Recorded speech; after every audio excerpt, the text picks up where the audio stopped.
It's going to happen to someone, but are you the one who is going to be caught holding the bag?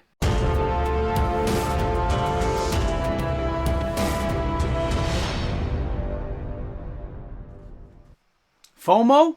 It's evil. Most players don't see it until it's too late. Welcome back, everyone. MTG Moxman, thanks for hanging out in the Shop Smart, Shop S-Smart channel.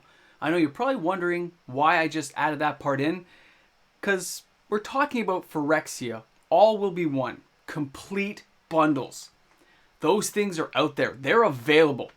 And you all remember the hype that has been building toward this particular complete bundle. I think it started here in Canada at $84.95 Canadian. And then it sold out right away. Other local stores, they put it for like a $90, $110, $120. It kept selling out. Then there was a restock. And this is like the pre-release, like this before it even came out. This is the pre-order. Not even pre-release, the pre-order for this thing. Sold out, sold out. It's crazy to think that that fear of missing out had so many players diving in to want this particular product. To want to grab their hands. Now, last I looked, this is what I saw, okay? Right now, locally, sold out at $149.95 Canadian. The Phyrexia All Will Be One Complete Edition. It's sold out, it's done. People want to get their hands on those full art lands. They want to get their hands on some of the expensive cards that are guaranteed to already be inside that thing. It's like a crazy piranha feeding pool after my nachos and cheese, wondering why I have to share. Because that's what people feel. They want it all for themselves. They're grabbing it. And when you look at some of the cards, those oil slick full arts that really drive people in there saying, I can't wait to get my hands on that. Can't wait to look at these cards and have them. Anyone can get behind that. It can get very exciting. Get very exciting. And the price, it increased and increased, and it's still sold out. And you look at that and you're amazed. You're like, this has got to be real. This is the real deal. And in some ways it is. What most people don't realize, bundle packs, formerly fat packs, do not get reprints. To the best of my knowledge, they never get reprinted. There's a reason why. They're time consuming. They have thicker, sturdier cardboards, a different manufacturing facility. They just take too much time. And although there's a fairly good profit line on them, they're still difficult and time consuming, which is why they don't always coincide with the release of an original set. They just come out a little bit later. But not only that, here's the secondary thing people kind of forget about.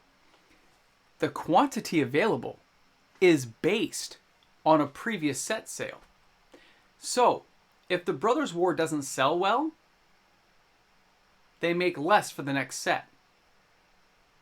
If Dominaria United didn't sell well, they make less for the next set. You see how it goes? So, Phyrexia All Will Be One complete bundles will have a lower print run. It's absolutely true. Do not doubt that, because I have first-hand knowledge. And let's get into that part now. I've told you what's going on. Now, the reason I feel like I'm in a repeat Twilight universe of deja vu is 8 years ago, 2015. The bright-eyed young Moxman, he loved Battle for Zendikar. Battle for Zendikar is a 2015. And you know why we love these fat packs? Number one, we knew there was a lower print supply because we'd had Dragon Maze, Gate Crash, low sales, low print run. Underprinted. And do you know why there was a drive to get this? Two reasons.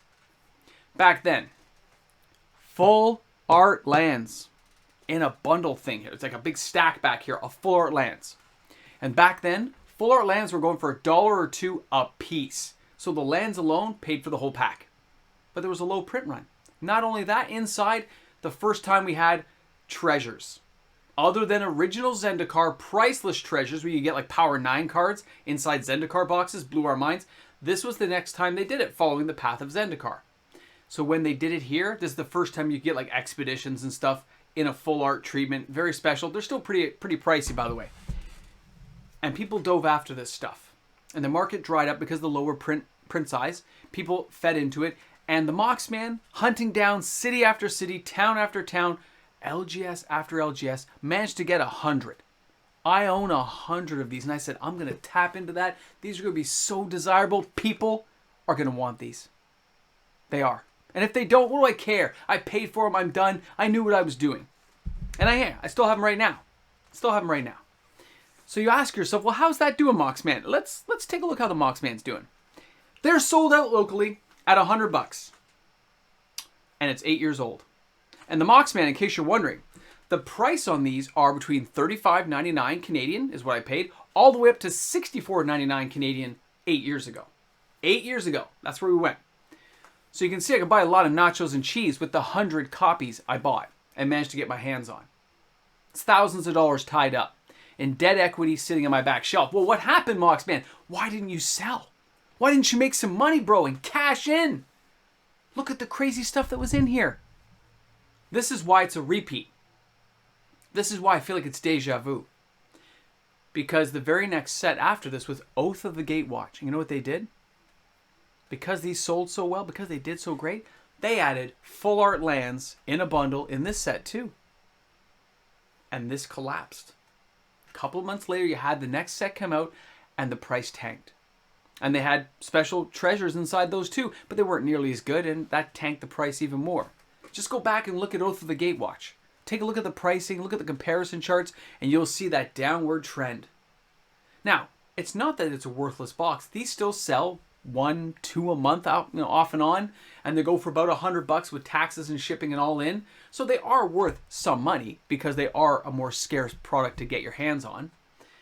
But it's not what it could have been if Wizards hadn't have reprinted and reprinted and reprinted, because Wizards has got to make money. They're in the business of making money. So for anyone out there who is trying to hoard these or hold on to them, enjoy the ride. Enjoy it. Because somebody's got to get, you got to get caught holding the bag. Somebody's got to be the one.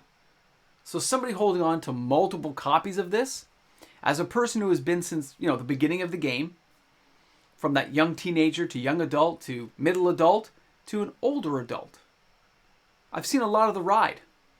And this is one of those ones where I don't consider it a mistake. I still have them. It's great. And they may go up to a future higher price 10 more years from now. But they're not where I thought they would be. Not at all. It didn't work out the way I thought. And when Oath of the Gatewatch came out, I only bought like 4.